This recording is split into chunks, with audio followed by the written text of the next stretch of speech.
কয়টা মেয়ে এভাবে মরলো অল্প বয়সে, সবগুলো 10-এর নিচে বয়স। কয়টা মেয়ে মারা গেল, একটা রোগে আজ পর্যন্ত বিচার হয়েছে? আসিয়াকে নিয়ে আমরা গত রমজানের আগের রমজানে আন্দোলন করছিলাম, সেই আসিয়ার বিচার আজও ঝুলতেছে। বাংলাদেশে বিচার হয় না। যে কোনো আসামি ধরার পরে আপনার আদালতে গেলে আইনজীবীরা টাকা খায়া সত্যকে মিথ্যা বানায়, মিথ্যাকে সত্য বানিয়ে এভাবে পার হয়ে যায় যে কোনো সিস্টেমের মাধ্যমে। তাই উনি 100% নিশ্চিত হয়ে গেছেন যে রামি স্যার বিচার পাবেন না।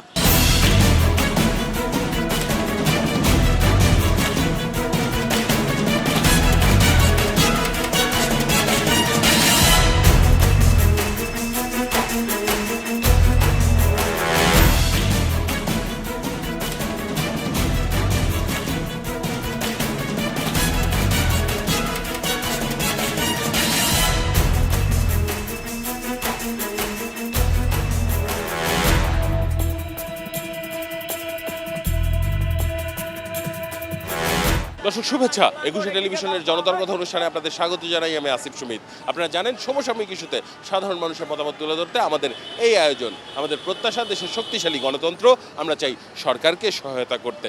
দর্শক, মিরপুরে রামিসা নামে 7 বছরের এক শিশুকে নৃশংসভাবে হত্যা করা হয়েছে এবং সেই হত্যাকাণ্ডের পর রামিসার বাবা মরদেহ সামনে নিয়ে বলেছেন যে তিনি এই হত্যাকাণ্ডের বিচার চান না, কারণ এটির বিচার করা সম্ভব না। কেন একজন বাবার মনে এই আক্ষেপ জেগেছে, সাধারণ মানুষ কি মনে করেন এই বিষয়ে জেনে নেব তাদের কাছ থেকেই। এই কষ্টটা সে কখন বলে, সে বাবাটা, যে আমার মেয়ের বিচার লাগবে না? সে কতটা মানে ব্যথিত হইলে, তার মনে কতটুকু কষ্ট থাকলে সে এই কথাটা বলে?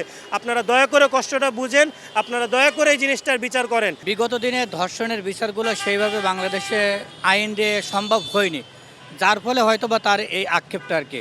কয়টা মেয়ে এভাবে মরলো অল্প বয়সে, সবগুলো 10-এর নিচে বয়স। কয়টা মেয়ে মারা গেল, একটা রোগে আজ পর্যন্ত বিচার হয়েছে? আসিয়াকে নিয়ে আমরা গত রমজানের আগের রমজানে আন্দোলন করছিলাম, সেই আসিয়ার বিচার আজও ঝুলতেছে। বাংলাদেশে বিচার হয় না।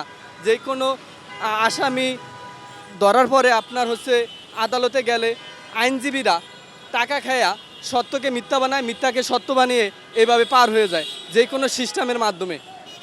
তাই উনি 100% নিশ্চিত হয়ে গেছেন যে রামি স্যার বিচার পাবেন না। পূর্বের জানা আছে যে আসলে এ জাতীয় বিচারগুলো সুষ্ঠু হয় না। যদিও তিনি বিচার চাইতেন, হয়তোবা তার প্রতি একটা হত্যা বা তার চেয়েও মারাত্মক কোনো অভিযোগ বা হুমকি আসতে পারত। তো ওনার হয়তোবা এরকম কোনো ধারণা আছে বিদায় সেই জায়গা থেকে বলছেন যে আমি আসলে এটার কোনো বিচার চাই না। আইন প্রশাসনের প্রতি হয়তো আস্থা নাই, এই কারণে বলছেন সে বিচার করতে পারবেন না। আর দ্বিতীয় কথা হলো যে বিচার করা লাগবে না, কারণ এটা অনেক দুঃখের সাথে বলছেন। এটার বিচারটা আপনার জনসম্মুখে হোক। যদি একটা বিচার হয় সেক্ষেত্রে পরবর্তীতে আসলে এই অপরাধগুলো করার কেউ সাহস পাবে না। পিছনের যে হত্যাগুলো দেখছি আমরা, সেম একই রকম হয়েছে। সেটার ভিতর থেকে হয়তো সে এটাই বলছে। আমারও মনে হয় না যে এটার বিচার হবে। এটার বিচার আমাদের বাংলাদেশ প্রশাসন, বাংলাদেশের কোনো আইন এটার বিচার করতে পারবে না। এটার বিচার জনগণের হাতে ছেড়ে দেওয়া উচিত। কোন ধরনের সংস্কৃতি আসলো যে আমরা বিচার চাইতে হবে কেন একটা হত্যার? আমাদের একটা জবাবদিহি গভর্নমেন্ট দরকার।